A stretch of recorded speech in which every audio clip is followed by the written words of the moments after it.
The funeral parlor smelled of lilies and old grief, a combination that had haunted me since childhood visits to pay respects to distant relatives I barely knew. Today was different. Today we were saying goodbye to the one person who had ever truly understood me. My mother, Eleanor Hartwell, lay in the mahogany casket she would have hated for its extravagance, surrounded by flowers from people who had spent years telling her she was wasting her time on her youngest son. I stood in the back corner wearing my only decent black suit, the one I'd bought 3 years ago for job interviews that never led anywhere according to my family's version of my story. My Uncle Richard held court near the front, his perfectly tailored Armani suit and gold watch catching the light as he gestured dramatically to the gathered relatives. His wife Patricia stood beside him, dripping in diamonds that probably cost more than most people's cars. "Such a tragedy," Patricia was saying to anyone within earshot. "Eleanor worked so hard to build the family business and now—" She glanced meaningfully in my direction. "Well, let's hope the estate goes to someone who can handle the responsibility." My cousin Bradley nodded sagely from his position near the guest book. At 35 he'd never worked a day in his life, living off the trust fund his grandfather had set up.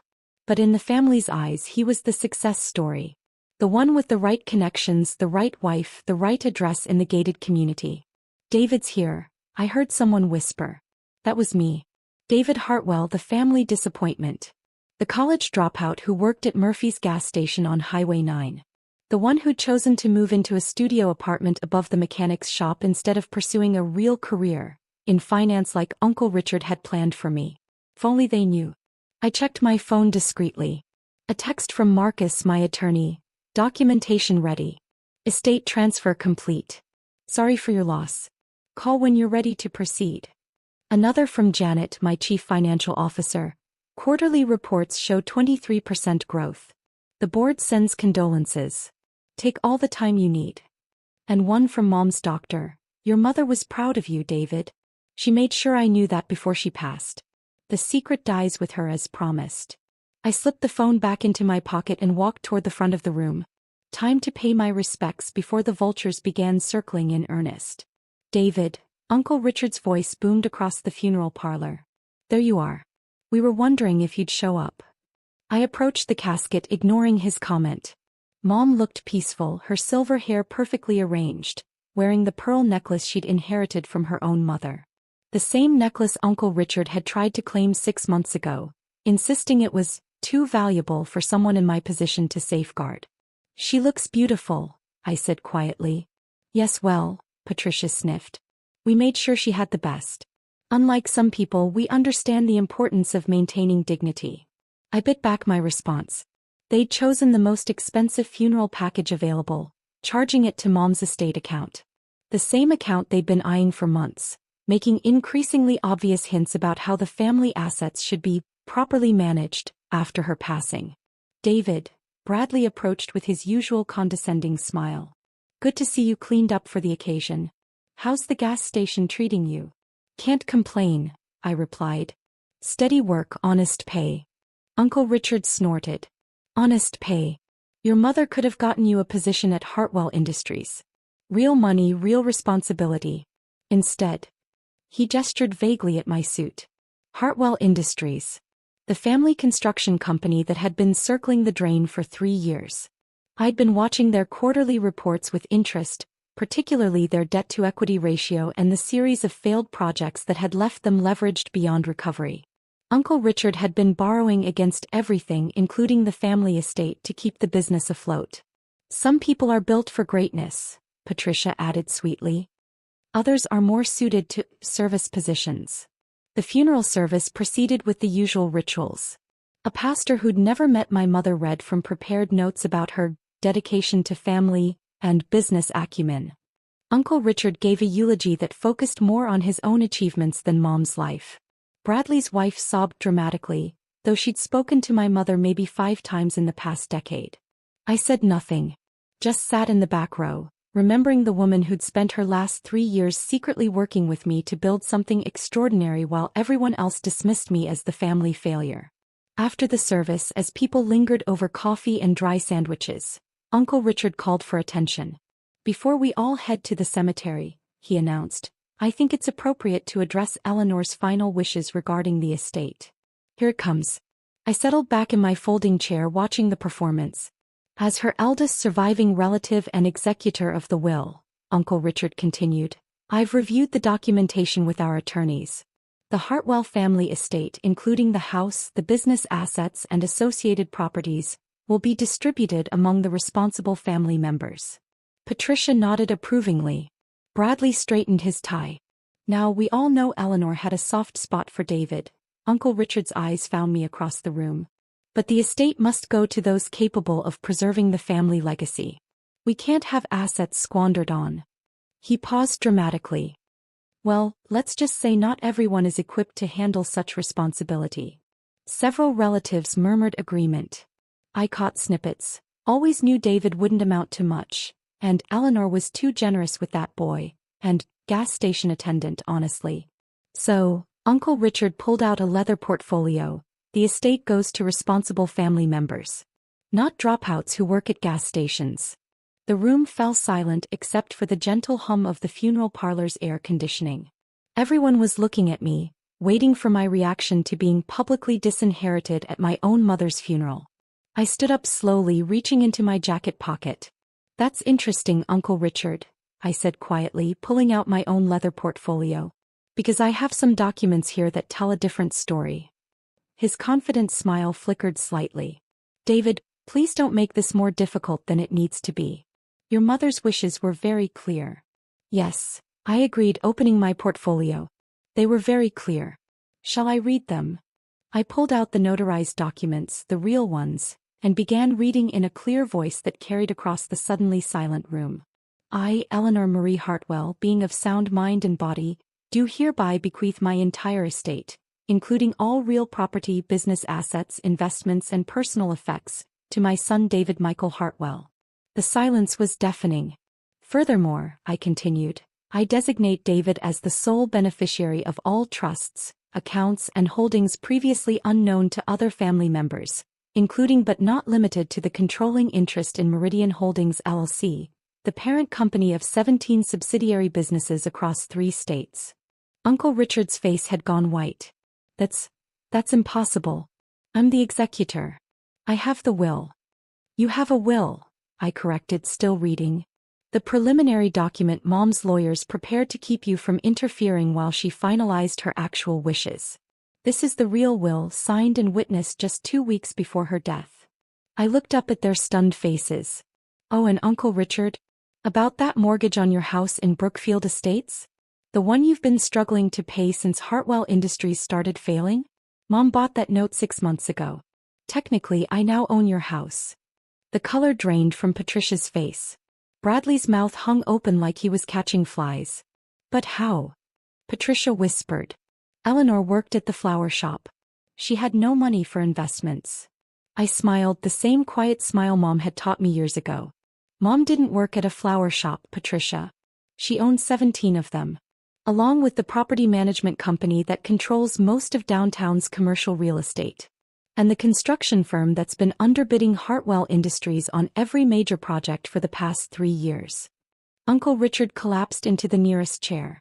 Meridian Holdings, that's been you? That's been us, I corrected. Mom and me. While you all thought I was wasting my life pumping gas, I was actually getting my MBA online and helping Mom build an empire. The gas station job? That was our first acquisition. We bought Murphy's Gas 2 years ago, along with the entire block it sits on. I pulled out my phone, opening the portfolio app I'd developed for tracking our holdings. Would you like to see the current valuation of Mom's estate? The estate that now belongs to me. The number that appeared on my screen made several people gasp audibly. $47.3 million in liquid assets. $126.8 million in real estate holdings. $89.2 million in business valuations. $250 million, I said softly. Built quietly, carefully, while everyone was busy looking down on the family disappointment. Bradley found his voice first.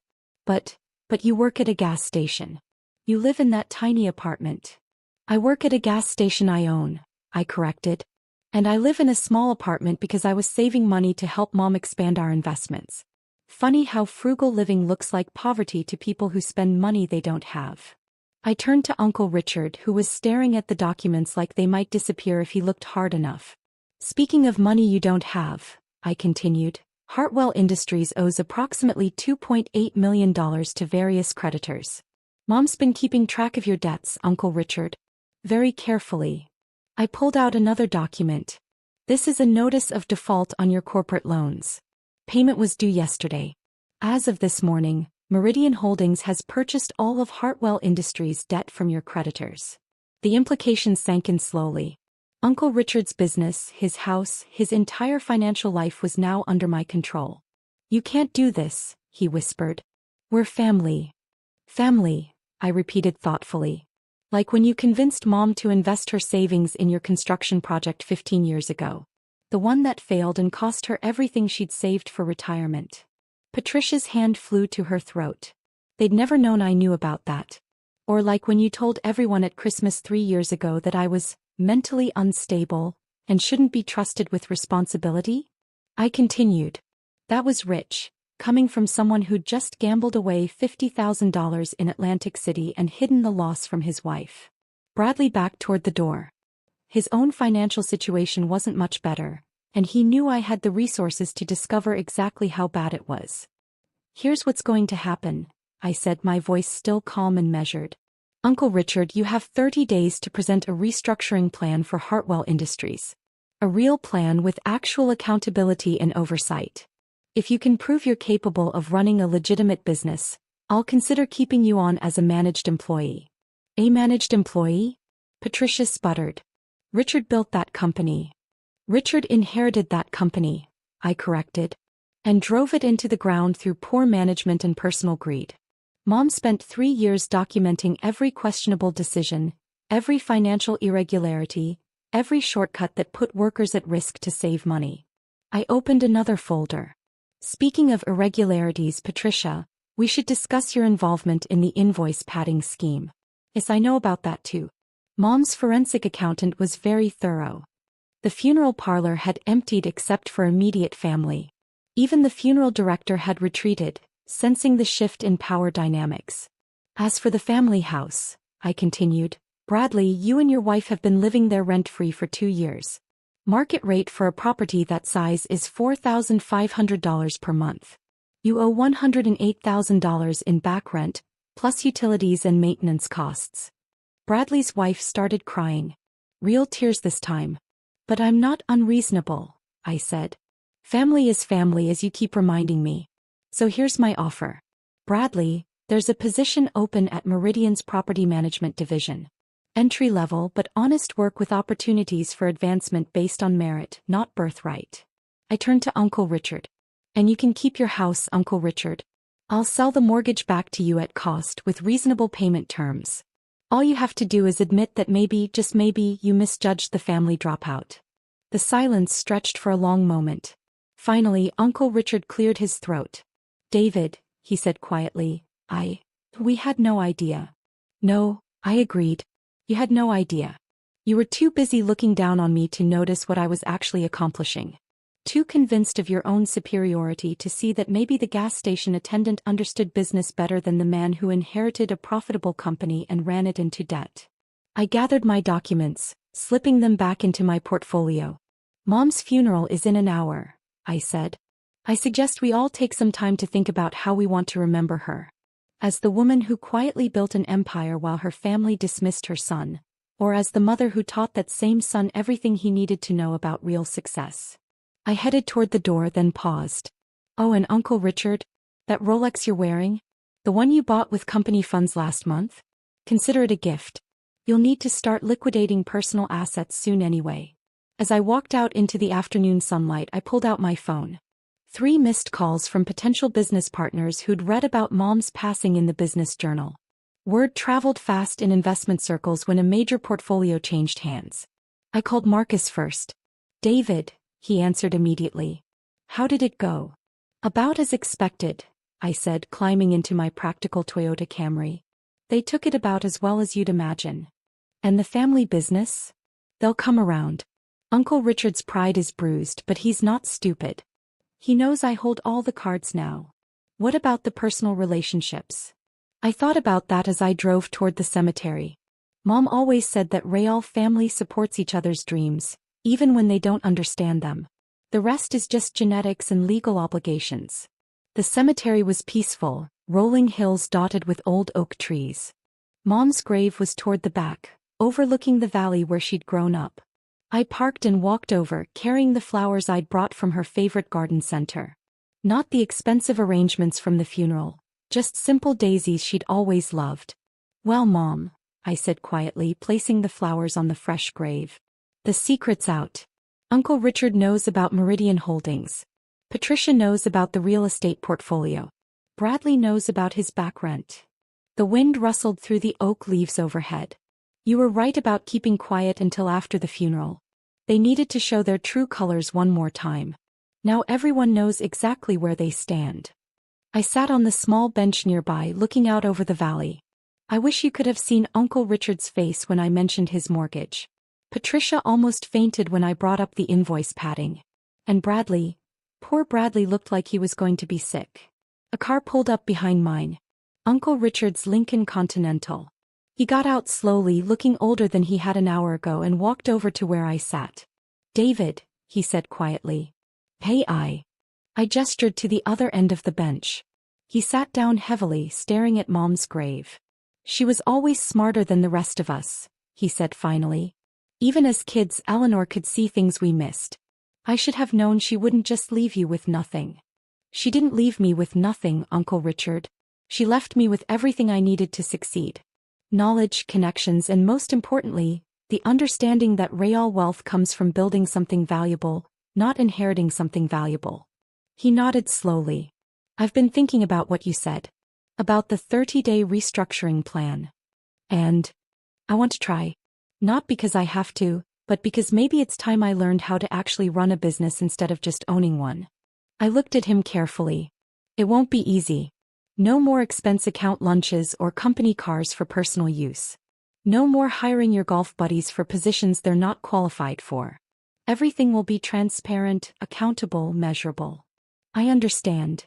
He paused. "David, can I ask you something? How long have you known? About Mom's empire, I mean." 3 years, I said. "Since I graduated with my MBA. Mom approached me with a proposition. She had some money saved up and a business plan. She needed someone she could trust to help her execute it. Why didn't you tell us?" I turned to face him fully. "Because every time I tried to suggest improvements to Hartwell Industries, you shut me down.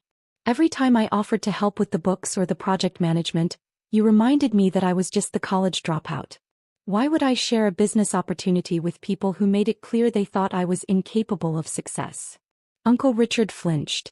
"We were protecting the family reputation." "No," I said firmly.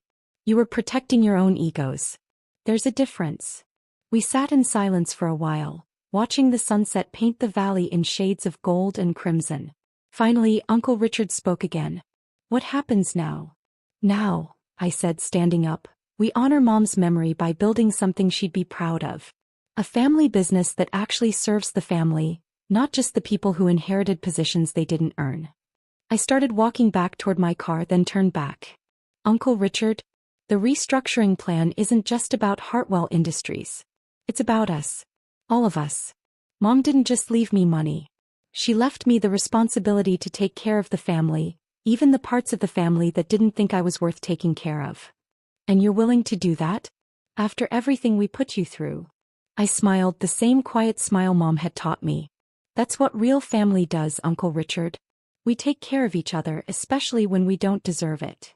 As I drove away from the cemetery, my phone buzzed with a text from Bradley. "David, about that property management position. Could we talk tomorrow?" Then one from Patricia. "I need to come clean about some things. When would be a good time?" And finally one from Uncle Richard. "Thank you for giving us a chance to do better. Eleanor would be proud." I pulled over and typed back. She already was proud. That's why she trusted me with everything. Now let's make sure we deserve that trust. The funeral had ended. The inheritance was settled. But the real work of rebuilding our family was just beginning. Mom had always said that the best revenge isn't destroying your enemies, it's turning them into allies. As I drove toward my small apartment above the gas station I owned, I realized she'd given me something more valuable than money. She'd given me the opportunity to prove that success isn't about where you start or what people expect from you. It's about what you build when no one thinks you're capable of building anything at all. And tomorrow we'd start building something new together. Something that would make Eleanor Hartwell's legacy proud. 6 months later, I stood in the conference room of the newly renovated Hartwell Industries headquarters, looking out at the team that had assembled for our quarterly review. Uncle Richard sat at the table, his sleeves rolled up, reviewing construction schedules with the dedication of someone who'd finally learned the difference between owning a business and running one. Bradley had proven surprisingly capable in property management, bringing the same attention to detail he'd once devoted to avoiding responsibility to his new role as facility coordinator. Patricia worked part-time in our accounting department, having finally found a legal outlet for her talent with numbers. Quarterly profits are up 34%, Janet reported. The new safety protocols have eliminated workplace accidents, and customer satisfaction ratings are the highest they've been in 5 years. Uncle Richard looked up from his schedules. David, I have to admit, I never thought I'd see these numbers again. Your mother's operational improvements have saved the company. Our operational improvements, I corrected. This isn't about what Mom and I built in secret. This is about what we're all building together now. As the meeting wrapped up, I walked back to my office. Not the small space behind the gas station where I'd started, but the corner office that had once belonged to Uncle Richard. He'd insisted on the move, saying that the person who'd actually saved the company deserved the office with the best view. On my desk sat a framed photo from Mom's last birthday, 6 months before she passed. We were standing in front of the gas station, both wearing Murphy's uniform shirts, grinning at some joke she'd just told. To anyone else, it probably looked like a proud mother posing with her working-class son. But I knew the truth. It was a picture of 2 business partners celebrating the purchase of their 17th property, taken on the day we'd officially become millionaires. Mom had taught me that the best power is invisible power. The best success is success that nobody sees coming until it's too late to stop it. And the best family is the one you build after the one you inherited shows you who they really are. My phone buzzed. A text from Bradley. David, got 3 new lease applications for the downtown properties. All good candidates. Thanks for believing in me. Then one from Uncle Richard. Board meeting went great. The Johnson contract is signed. Couldn't have done it without your guidance. And finally one from Patricia. Quarterly taxes filed. Everything's clean and transparent just like you wanted. Eleanor would be proud of all of us. I looked out the window at the city where my mother had quietly built an empire while everyone dismissed her son as a failure. The same city where that son had learned that the best revenge isn't proving people wrong. It's proving yourself right in ways that lift everyone up. The gas station was still running, now managed by a young entrepreneur I'd hired and mentored. Murphy's had become the first in a chain of service stations that provided fair wages and educational opportunities for employees. Mom's flower shops were thriving under new management, each one a small community hub that brought beauty and employment to neighborhoods that needed both. And Hartwell Industries was building again. Not just profitable construction projects but affordable housing, community centers, and infrastructure that actually served the people who lived here. I picked up the photo of Mom and me, remembering what she'd told me that day. David, she'd said, real success isn't about what you take from people who underestimated you. It's about what you give to people who believed in you even when you couldn't believe in yourself. The family that had gathered at her funeral to divide up her estate had become the family that gathered every Sunday for dinner, sharing stories and planning the future we were building together. And sometimes, late at night when I was reviewing quarterly reports or planning new acquisitions, I could hear Mom's voice reminding me that the best inheritance isn't money. It's the knowledge that you're capable of building something extraordinary, even when everyone else thinks you're just pumping gas and dreaming too big. The empire was ours now. All of ours. And we were just getting started.